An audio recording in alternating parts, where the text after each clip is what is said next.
Welcome to Fraud Busting, another episode. I am super excited because we have Carol Cambridge with us, and Carol is a good friend of mine, and we met out speaking around the country and at the National Speakers Association, and she is the person who I was in her keynote and I had to go catch a plane. I could only see half of it. She is the only person that I've ever seen speak that I was super bummed I had to leave. Like, I almost went to go change my flight. She was so riveting. Now, let me tell you about her. She is an expert in workplace violence, and she's a former she has a law enforcement background, I think, and she was a 911 operator for a while, and she has this specialty that's going on now, which is active shooter training.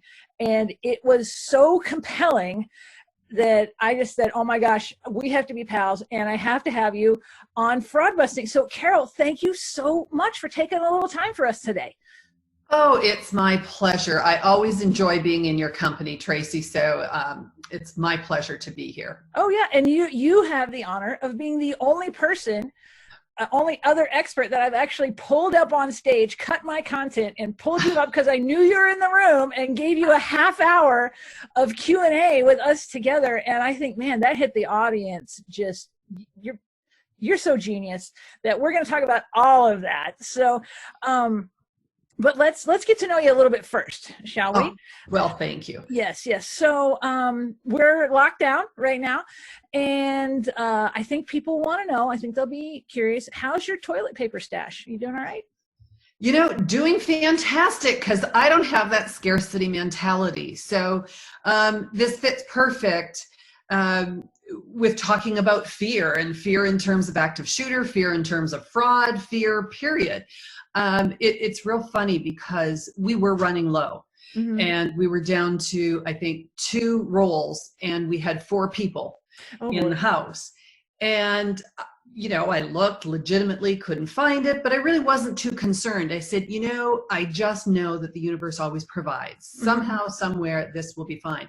My cleaning lady showed up. Now, this was prior to lockdown, right? But my cleaning lady showed up, and she got out of the car with a big package of toilet paper. She says, "You need any?" Oh, perfect. And I said, "Yes, I do. I love you. Thank you so much." And so we averted that. Well, then a week later, I was able to get a very large package at Costco, and we went on the Nextdoor app. And I just said, hey, do we have any seniors, anybody, any person with a disability that can't get out, or anybody in dire need? I'll share this toilet paper. And so we, well, actually didn't get to meet, but through texting and so on, got to meet people virtually that were really in trouble. A woman with MS who believed that she had COVID. Oh. And we ended up taking a whole lot of goodies over and putting them on her front porch, and her son was with her, who was actually sick as well, and they thought he had COVID. And so we got to be in service to people, have some fun, but didn't buy into the panic. And that's the big issue around what we're dealing with is how can we teach people to not buy into that panic and fear, because that is really, really dangerous. It's an enemy in any crisis, any emergency or life-threatening situation. Panic and fear is your worst enemy. Well, and because they say the fear is going to be worse ultimately than the virus, and maybe kill more people indirectly. And so you're an expert on fear. You have a lot of expertise in the workplace, and let's see, how is it that people can keep out of fear? Like, what's your little nugget so that people can really, like, as we move forward, because not only do we have a virus, but we're heading towards getting back to things where, are we going to be wearing gloves, or can we trust that the person next to us isn't sick in the airplane, right? Like, how is our brain wired, and how can we start to really guide and direct that so that it's useful? Oh, that's such a loaded question, and a great question, Traci. You know, due to this current situation, fear, unfortunately, is becoming normal. And that's, as you said, that is really a dangerous place for all of us. It's dangerous for us as individuals, as workplaces, or as a family. And so I think this gives everybody an opportunity. If you're at home with your kids, teach them how to show up in a crisis. Teach them about fear. And number one, you can acknowledge that you do have some fear, but you don't want to get caught up in it. The capacity for being afraid is actually normal. So let me share two different views of fear, because there's fear that is life-threatening. And that's kind of what we're talking about. If people are terrified that they're going to get COVID-19, their fear is a reality, but it eats at them. It eats at their entire system. And unfortunately, what happens is it increases the cortisol levels. Mm-hmm. And when we increase the cortisol levels, then we are more prone to illness. And so we're more likely to get it. On a spiritual level, we attract the things that we fear the most. Absolutely. So we need to stay very grounded. And right now we're in this, what I call perfect storm for fear. And that is no job, no money, and loss of control. Mm-hmm. So people who feel that they're in a loss of control, some operate better, some operate worse. I mean, that is most people's worst nightmare, is that we cannot control anything. And it's easy to say, just let go of the situation. Yeah, isn't that cute? That's real nice. Yeah, and everything will work out. Most people can't do that. So there's this life-threatening situation, and then there's this fear of, and you're a skier. I know you're a skier. Mm-hmm. The fear of doing something that challenges us or going beyond our comfort zone. And I'm not talking about that kind of fear in this instance. We're talking about the life-threatening crisis type of fear. And that kind of fear is hardwired into our brain. And it's for a good reason. It gives us the warning signs that there's going to be a dangerous or a life-threatening situation. And that's part of normal brain function. If we don't have that, then it can be a sign of actual brain damage or a sign of some form of mental or emotional illness. So what's happening right now, this perfect storm that I talked about, it's we can control it. We can't anticipate those twists that are coming and what's going to happen, but we can control how we respond to it. Mm-hmm. And so I think that's getting to the question that you asked me. What little tips do we have? Well, one of them is to take small, controlled steps every day. Some people, when they are in this fear, they can't move. They're just frozen. They can't move forward in any positive way. And sometimes that can be really overwhelming to take some of the big steps that we have to. So I share with people, make two lists, make a professional list and a personal list. What steps can you take to move forward? So let's say you're furloughed. What can you take right now? Is there an online course that you could do? Is there a podcast that you can create? Like Traci has done. What positive steps could you take? Maybe you don't actually love the job that you have, that you're furloughed from. What qualifications would you need? What sorts of things would help you to get to that next level? So concentrate on the little steps. If it's personally, what are those personal small steps? Now, when it happened to me, and I landed in fear a few years ago after a divorce, and my ex unfortunately left me, and yeah, I was kind of stupid, but he left me in a position where he maxed out every credit card that I had, emptied the bank account, froze my business. So I couldn't even earn money through my business. That is super common. That is really common. Unfortunately, yes, and I should know better, and I didn't. And I landed in that spot, and I was terrified. And I remember calling a friend and just kind of letting loose about all of my fears. And she said, Carol, what's your worst fear? And I said, well, I guess that I'm going to be sitting on a street corner with a sign and my little dog begging for money and milk bones. Right. Yeah. And she's like, Carol, that will never happen. You have way too many friends. You have too many people that are going to help you, that are going to take you in. And she just coached me. And she said, make a list of small steps and then make a list of the big things. And some days you're going to be able to handle one thing off the big list. But even if you can't, take small, controlled actions. So that's one major tip I can suggest for people, is to take that one small, controlled step every day. Right. And so, then, oh, go ahead. Go ahead. no, I was just going to say the second thing is to quit future tripping. And that's what's happening right now. Okay. People are future tripping. They're thinking about, what happens if I don't go back to work in 6 weeks? What happens in 2 months? Now, obviously, the people who have some money in their bank account, or they have one person who maybe is working from home, is going to be in a better financial position. There are people out there right now that we know are completely stressed because there is no income and they live from paycheck to paycheck. Yeah.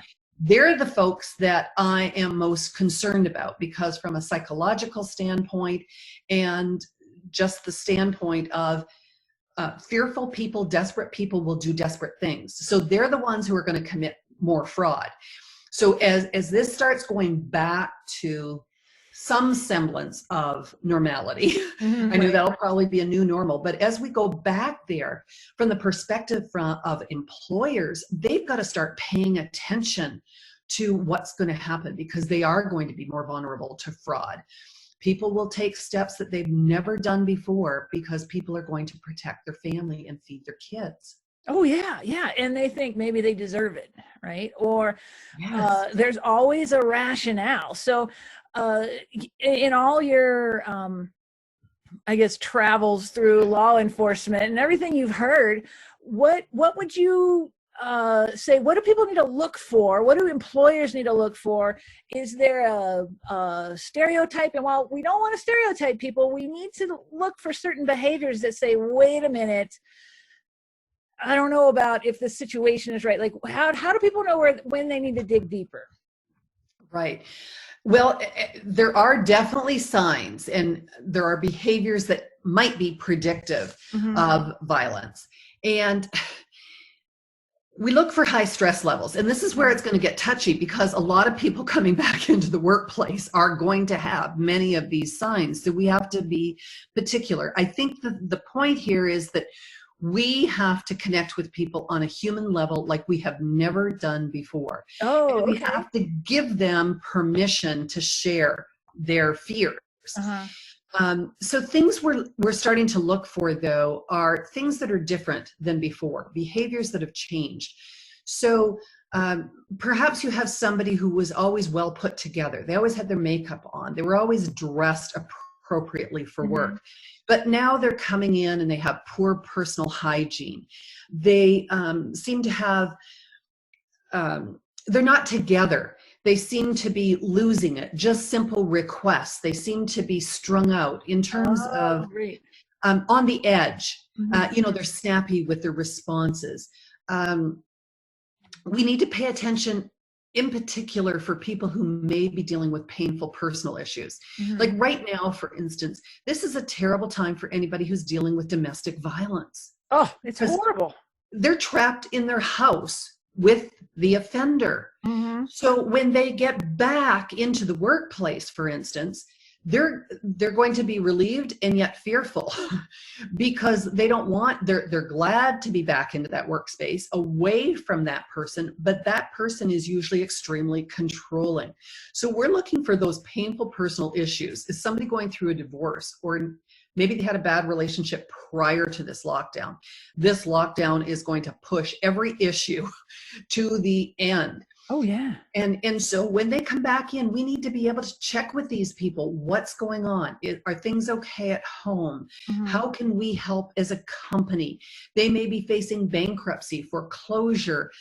They may be dealing with someone in their family who has a gambling debt, and it's gotten worse because of the current situation. And all that is not necessarily, but it can be a pre-indicator of fraud, right? Absolutely. Are they who you want in charge of your accounts payable? Definitely not.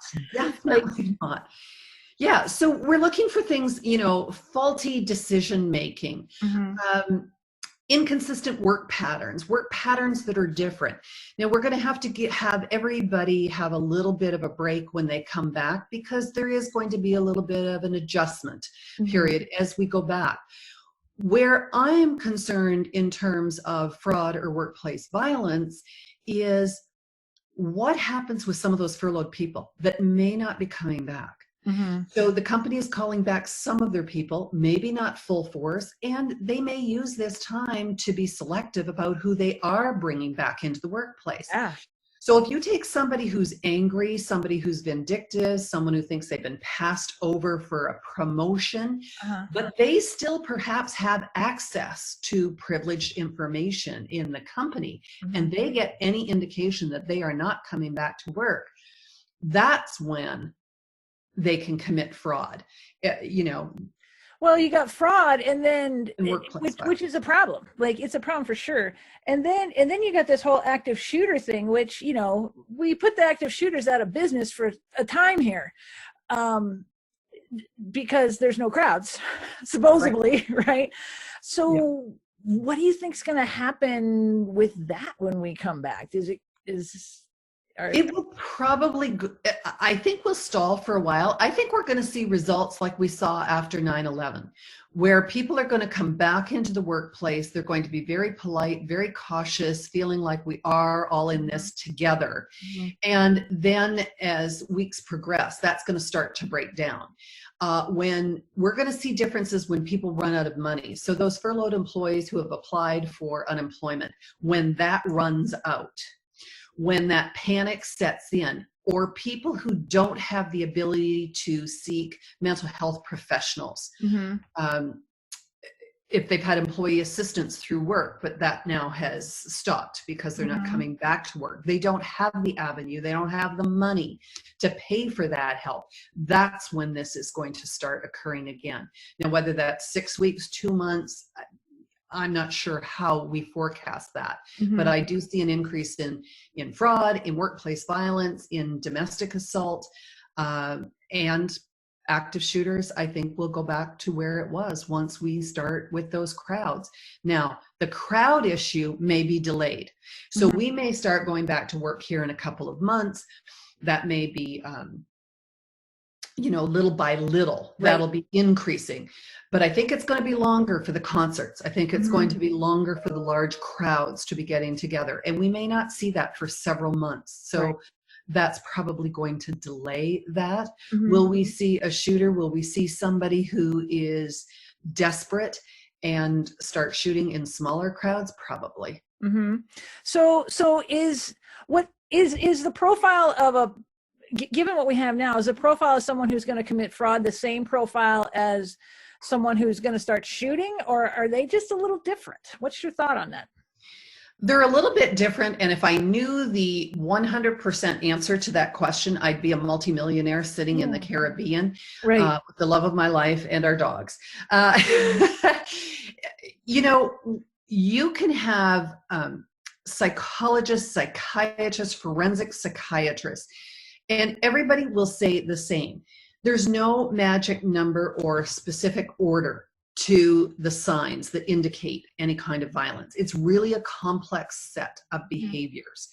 And I think that people, the people who can go out there and commit an active shooter type incident are on the far end of the scale. Okay. The people who commit fraud are on this lower end of the scale because they don't see it most times, and you correct me if I'm wrong, Traci, because you're the expert on fraud, I'm not. Right.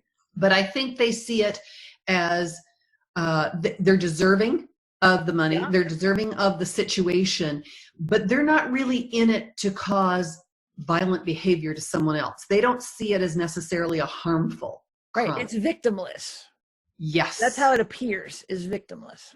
Right. And they don't see that point. An active shooter is after the victims. They want to retaliate. They want everybody to see and understand their pain. Most of them go into this knowing full well they're never coming out alive. So they want to go out in that blaze of glory.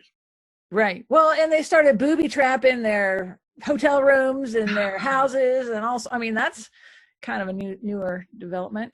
Yeah. So I think there's a huge scale. And it starts out, on the lower end.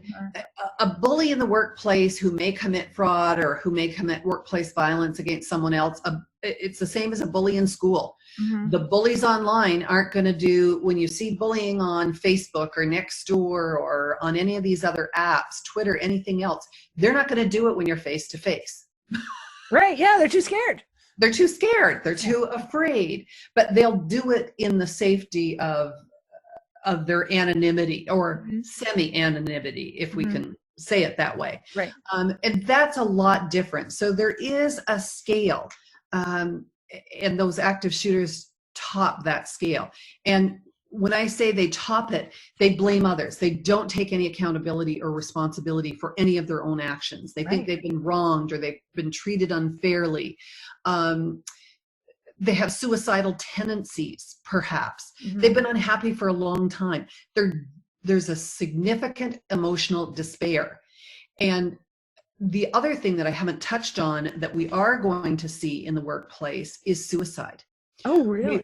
Yes, and we've already seen several suicides. This is not making the media right now, but I've seen probably 3 different cases in 3 different locations around the country right now where someone has killed their significant other and then turned the gun on themselves because of this perfect storm. No money. They've both been furloughed. They're living from paycheck to paycheck. They don't know where they're going. They can't see a way out financially. They just don't know what's going to happen. So they kill themselves or first the other person, obviously, and then they kill themselves. So that's a trend that we're going to see the longer that this goes on.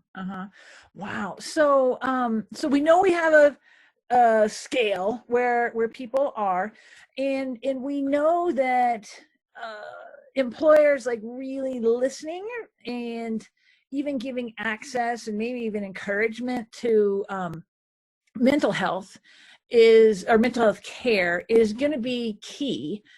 Going back to prevent fraud, is there anything we can do about the violence that may pop up, like from internally with businesses? I think it goes back again to that human kindness piece, and we haven't trained our supervisors and our managers, and a lot of people in those positions deserve those positions, but we all know that there's companies and businesses who have promoted people to supervisors or managers who really shouldn't be in that. They don't have the emotional intelligence to manage and supervise other people, and so this is where it's going to be tricky. So if companies want to be prepared, now is the time that they can be training their managers and supervisors on how to have these conversations, how to treat people with human kindness. You're going to see a lot of agitation. You're going to see fear when people come back to work. You're going to see people feeling uncomfortable in the workplace. Nobody wants to talk about how their kids and their family have been living on ramen noodles for weeks. They are embarrassed by that. They don't want people to know that they've been living paycheck to paycheck. So personal details may start coming out. Some people will play the victim role. Some people, that anger will begin to escalate. Okay. And when that anger escalates, that's where we have the potential for problems with violence. And it could be simple things that people work together. So in other words, I did a webinar a couple weeks ago on fear. And one of the questions that I got, I thought was so profound, and I need to sit down actually today and write an article on this. But they said, what can we do, those of us who are working right now, what can we do to keep our people motivated every day? How do we put a smile on their face? And one of the first things you can do is, how do you figure out as a company, what things can you do to be in service to others? Because as soon as we start being in service to others, we focus outwards instead of inwards. That's one of the best things that we can do. So whether you have people working now, and obviously this is not going to apply to healthcare workers and first responders who are so busy they can't keep up. Oh yeah, my banking clients their hair's on fire. Yeah.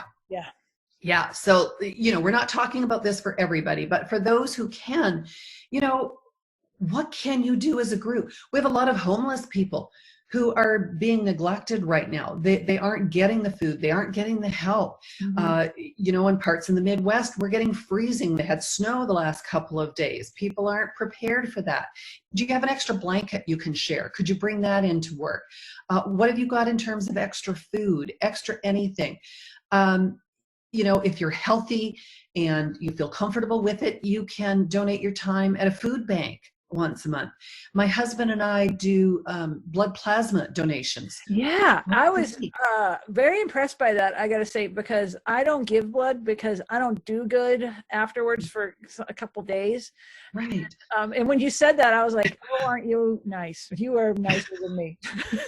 Well, my husband's way nicer than me because he's been donating plasma. He started donating platelets years ago and helped a friend survive Oh, lymphoma as a result of that donation. And so the last 2-3 years, he's been donating blood platelets. Because of my travel schedule, I have never been able to. So when I saw this opportunity, I thought, yeah, okay, I can do this. Let me see how it goes. mhm. So I will do that for as long as I can. But I think what happens if any one of us looks outside of ourselves, there is some way that we can be of service. I've suggested to people, get on the Nextdoor app.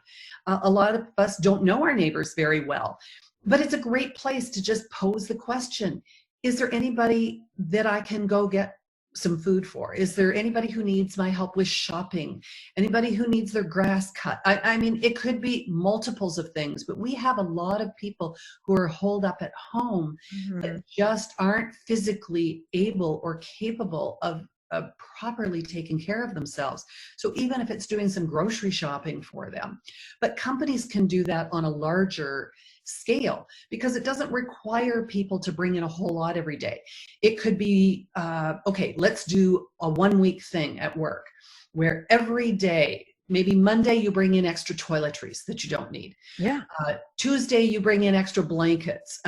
Wednesday, extra socks, t-shirts, anything like this. And really, if you work as a group at work, you can come up with some great ideas to keep people motivated that isn't going to be costly, but gets us out of that self-absorption.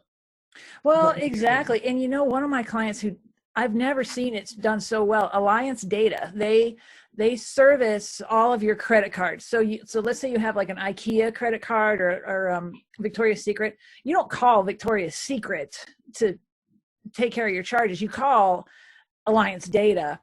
And Ah, so, these people are on the phone all the time and they're dealing with angry people and trying to resolve problems. And they do so much good work in the community. They have such a loyal following just with their employees because of it. And it's part of the culture. So yeah. that's going to decrease your violence. It's going to decrease your fraud, is understanding there's a bigger global ecosystem that you've got to create. And not to say that if you have fraud, you should, it's your fault, right? But you need to stop and say, okay, wait, how did this happen? How did we help create this? Whether it's policies or whether it's, are you really creating loyalty from your folks? And I think that that's a huge key. Oh, it's huge. I call it creating a compassionate culture. Yeah. And if you don't already have that compassionate culture, what can you put in place? Just checking in on your employees. I've heard some horror stories. You know, People are now working from home. Some companies are checking up on their employees. No, no, no. The calls should be to check in on your employees, not check Oh, up okay. on them, but check in. Speak from the heart, not your brain. Find out how they're doing. Find out how their kids are. Is everybody getting on each other's nerves? But you're right on with that, Tracy. Creating a culture of compassion. If you have a compassionate culture, you don't have a fear-based culture because you can't have both. Mm-hmm. Oh, You, exactly. Oh, yeah. And you I've can't. worked in plenty of those fear-based cultures. And I and we see it now because I used to work in food production management, former lifetime, and now who's struggling? but these food plants that are starting to that are shutting down, like the pork plants and things like that. That's because food manufacturing is a fear-based industry. It just is. It's confrontational with unions versus the company, and then here I'll tell you exactly why the sick people showed up to work and infected everyone else, because they're too scared not to. And like, for sure, I know that. And while I don't know the details of the specific situation, I'm pretty sure that that's what went on. So I'm confident that you're correct. Yeah. Okay. So let's just touch on, because I've seen you do it on stage, and it's so amazing, because we're going to need this information moving forward. What do we need to do in an active shooter situation? What is the one thing people need to know to keep themselves safe? That's such a loaded question. Just one thing. I know you could talk for 3 hours on it. So, well, very quickly, I think we need to train ourselves ahead of time as to what to do. And the first few seconds are really what's important. So if you think you're hearing gunshots, you need to take some action. You need to start moving. But the first few seconds needs to stop and push that cognitive part of your brain. Where are they coming from? What can I go? Where can I go? What can I do? Much of this needs to be pre-planned. So if you're in your office, you need to know what your first exit is and your secondary exit is, because what will happen in those moments is that fear takes over, and we tend to freeze, not because we're fearful, but because we haven't planned. We haven't trained our brain what to do. So take a second or two to process. Keep low. If you have an exit that you can take that's a place of safety, or to get you to a place of safety, start crouch down in a zigzag pattern. And the toughest part of it is you're going to see and run into other people who are also frozen, who cannot move. And you're going to have to make a very quick decision. You can say, come with me. Attempt to pull them or take them with you. If they don't come, if they're frozen, you have to leave them behind and head for safety. And a lot of people aren't prepared for that and will stay there. Some of us will panic, some will want to fight, and others will completely freeze. So the more we think through things, and the more we can be prepared in terms of teaching our brain what to do. A lot of us have false information. Our kids know more about this than we do as adults because our kids have it in school. Yeah, exactly. But as adults, we really don't know what to do. And so if you have a place that you can hide, then hide. But ultimately, your goal is to get out if you can in a safe way. Now, one of the things, because I don't do a lot with guns, and you know, I don't have that. I didn't grow up with like firearms and the whole thing. And so one of the things I learned from your talk is that you don't often know where the gunshots are coming from, which doesn't, when you said that, I was like, really? And then I heard some shots. I was somewhere out and I was like, oh, I don't know where that's coming from. So tell us about that versus like where to run. Right. So we don't know. And the sound of gunshots is going to be dependent on a variety of things. The type of weapon that's being used. Are we talking an automatic, a semi-automatic weapon, a pistol? They're all going to sound slightly differently, and they're going to sound different inside.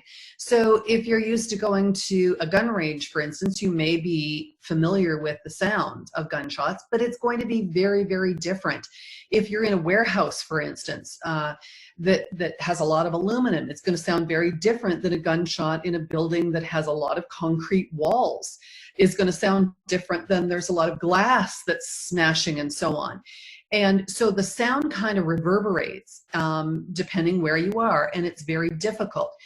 We as human beings have a very curious nature. And unfortunately, what we are learning is that many people who have not heard a gunshot before, in their curiosity, they think it sounds kind of like a car backfiring. Is that what it is? No, this is like or inside. That couldn't be a car. Yeah, I have to think about it. Like, I'm like, oh, was that really Yeah.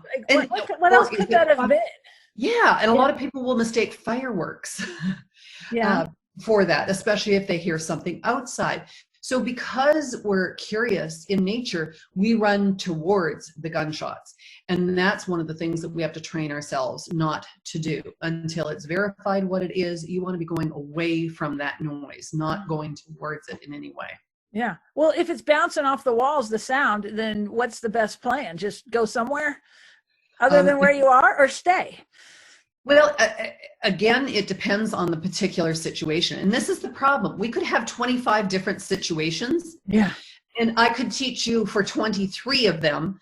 And the one that you would end up in would be the two that I didn't share with you. Yeah. So yeah. That's why this becomes so difficult. So if you have the availability of getting out, so you hear gunshots, which you think are coming, say, from the far left portion of the building, you need to know what exits you can go out on the right-hand side of your building.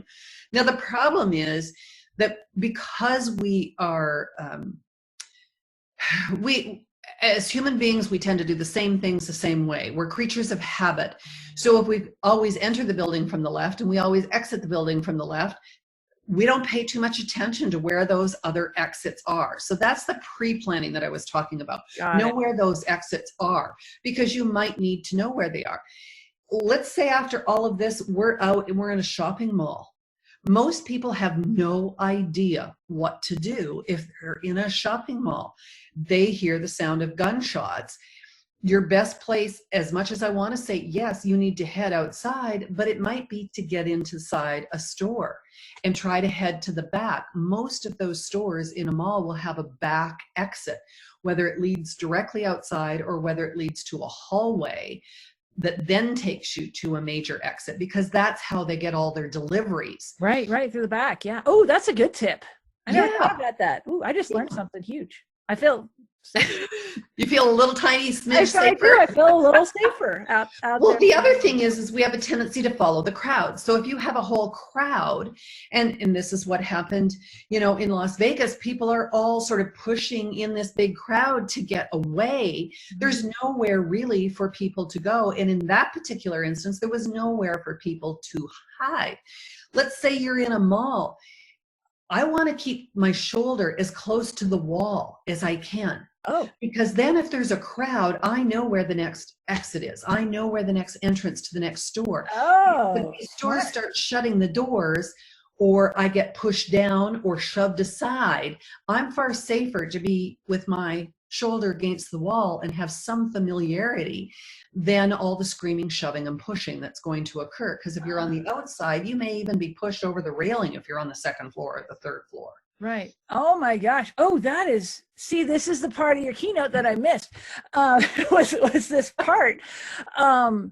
So Carol, you have been fantastic today and just such a wealth of knowledge. I'm so happy that you took the time to join us. Oh, well, thank you, Traci. I admire your work so much. And what you do around fraud and identifying liars is something that every company, every human resource person needs to have at their company, because number one, it's fascinating. I also can listen to you for hours.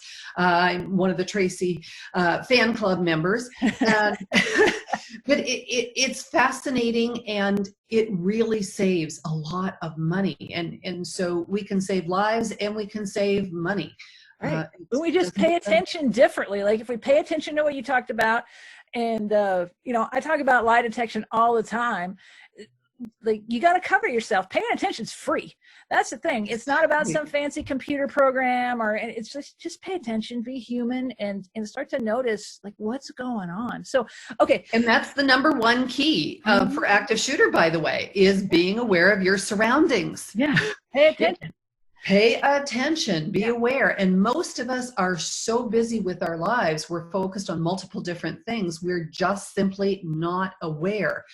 So when we go back into the workplace, whether it's fraud you're concerned of, workplace violence, any of these things, paying attention and being aware of changes, differences in behavior. That's the telltale signs Right that there. supervisors and managers need to pay attention to. Got it. So how can people find you? Because I got to tell you, you're at the top of my list of speakers to recommend, because you're just riveting on stage, and this stuff everybody needs to know. I've never seen an audience so sucked in. How can people find you? Tell me all that information. Oh, you're very sweet. Well, thank you. Our experiential program on active shooter is right now one of the most requested programs because it gets everybody involved. And anybody listening that wants to reach out can find us on the web at thestaysafeproject.com. They can search for us on LinkedIn, Carol Cambridge and the Stay Safe Project. Or you can give us a call at 623-242-8797. We also pick up the phone the old-fashioned way. So How about it? Lots of ways to find us. Oh, good. Well, I really hope people do reach out, because I got to tell you, it's if they're not, they got their head in the sand, and it's just a riveting program. So make sure you reach out to Carol. Make sure you do it. Thank you so much, Tracy. Very honored to be with you today.